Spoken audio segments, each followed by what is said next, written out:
साथियों, अब तैयार हो जाओ। एसटीटी बड़ा खबर सभी लोगों ने। जी, आप सभी को पता है कि आज बिहार के सारे जो अभ्यर्थी थे, जो कि मायूस है, जो बेरोजगारी के डर डर की ठोकरें खा रहे हैं, वो सब पहुंच गए फिर विधानसभा और उन्होंने प्रतिज्ञा ले लिया है। उन्होंने एक अपने आप को समर्पित कर दिया है कि अब चाहे जो हो जाए, हम पीछे हटने वालों में से नहीं हैं। अब चाहे जान रहे या जहान रहे, हम पीछे नहीं हटेंगे। और उन्होंने पहुंच गए विधानसभा और हुआ वही जो होते आ रहा है। एक बार फिर से उसको पुलिस ने रगेदा, खदेड़ दिया धक्कर और कहा कि विधानसभा के सत्र चल रहा है, आप वहां पे नहीं पहुंच सकते हैं। अभ्यर्थी परेशान थे। अभ्यर्थी बार बार कह रहे थे कि मुझे मेरी मांग को पूरा किया जाए और जो भी मेरी मांग है उसको जल्द से जल्द पूरा किया जाए। उन्होंने कहा था कि सबकी नियुक्ति और जितने भी पास अभ्यर्थी हैं सबको एक साथ बहाली किया जाए। तो इस पर वो क्यों पीछे हट रहे हैं? 24,599 से लेकर 6,676 की बातें हैं। तो आखिर हुआ क्या? आखिर कौन सी ये बात है कि जो 80,000 समथिंग पास का एक न्योता दे डाला, एक नया कह सकते हैं कि मुद्दा बना डाला। तो इन तमाम चीज़ों पर अभ्यर्थियों ने कहा कि हम तब तक रैली करते रहेंगे, तब तक आंदोलन करते रहेंगे जब तक वो हमें नियुक्ति पत्र नहीं देंगे। हम रोज आएंगे, ऐसे भी रोड पर आ ही चुके हैं, तो हम रोज आएंगे और चाहे मुझे लाठी खानी पड़ी, चाहे मुझे मौत ही देखना क्यों ना पड़े, क्योंकि ऐसे भी हम लोग मर ही चुके हैं।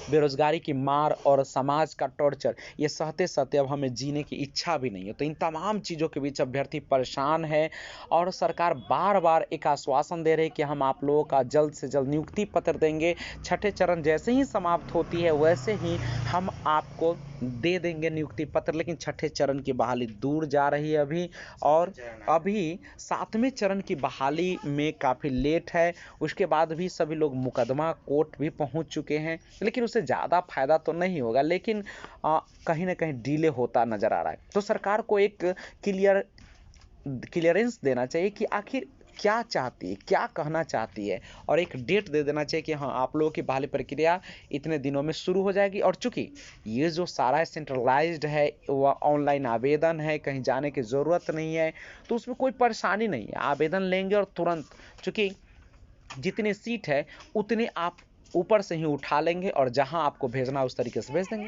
और मामला 2011 वाले का भी अब शामिल हो चुका है, चूंकि उनको भी अब मौका चाहिए।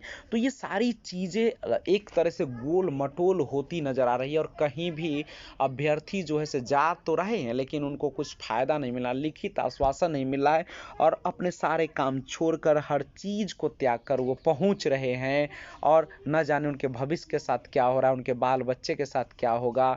उनके पास खाने के लिए रोटी तक नहीं है, लेकिन परेशान है अभ्यर्थी। लेकिन फिर भी प्रयास कर रहे हैं कि उनको जल्द से जल्द नौकरी मिले। और इसका एक ही उपाय है कि अब जितना ज़्यादा हो सके उतना आंदोलन को और तेज किया जाए और पूरा आग लगा देनी है। चाहे विधानसभा हो, चाहे शिक्षा मंत्री आवास हो, चाहे प्रधान सचिव हो, चाहे प्राथमिक शिक्षा निदेशक हो, किसी को अब छोड़ने की बात नहीं है। या तो लिखित दे कि इतने दिनों में शुरू होगी, इतने तारीख से शुरू होगी और सबको नौकरी मिलेगी, अन्यथा हम लोग आंदोलन करते रहेंगे, लाठी खाते रहेंगे, चाहे जिंदगी रहे या न रहे।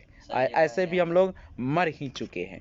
तो अब देखते हैं सरकार कौन सी कदम उठाती है। मानसून सत्र शुरू भी हो चुका है और आज जिस तरीके से तेजस्वी यादव ने स्पष्ट रूप से कहा कि वहाँ पे विधायकों पर जिस तरीके से लाठी चला, वैसे में अभ्यर्थी भी और परेशान है कि यहाँ लोकतंत्र नहीं, यहाँ पे तानाशाही चल रही है, पुलिस राज चल रही है।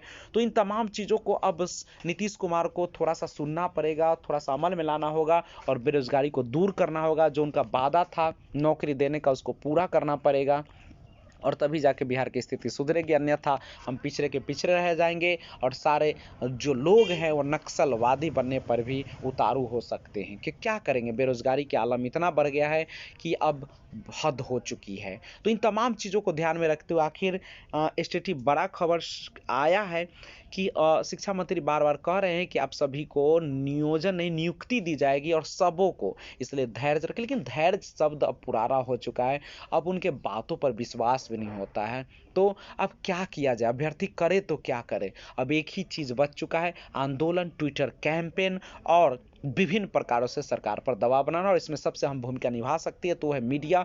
और मीडिया ने भी जमकर तारीफ की है और जमकर आवाज को बुलंद किया है, और सारे नेता, खासकर तेजस्वी यादव है, तेज प्रताप है, चाहे चिराग पासवान है, सबों ने आवाज को बुलंदी दी है। तो इन तमाम चीजों को लेकर अब सरकार पर दबाव बनेगा, और आशा करते हैं कि 7वीं चरण की जो बहाली है 2011 को शामिल करते हुए, सीटेट दिसंबर जनवरी को शामिल करते हुए बड़ी तीव्र गति से बढ़ेगी और आप लोगों के हाथों में नौकरी होगी। तो आज बस इतना ही। जय हिंद।